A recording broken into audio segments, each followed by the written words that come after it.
So the other area is to really focus on modular design.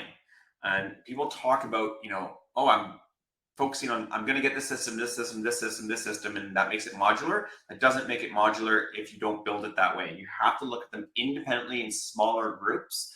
And if you really think about this, when you start a project, try to look at one component and just say, okay, if I was to roll this out without all the other components, what would I do? How would I do this? How would I develop it? How would I test it? How would I maintain it?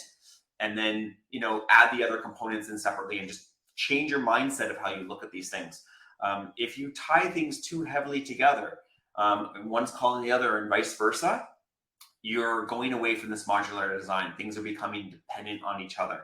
So you want to go in with an idea that this component may swap out. So a great example is integrating content management with e-commerce. We see this all the time where within the content, you have a product drop down and you're relating your content to a product ID or to some product.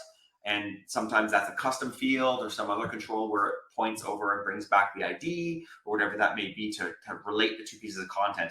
If you're hard coding that connection, if you're building a custom field that's completely custom for that integration, that is a way of taking away your modularity. So you have to find ways to use that or build that in a way that it's always bringing back the ID as your standardization. So if you pull a new system in, it just replaces the ID and everything just works.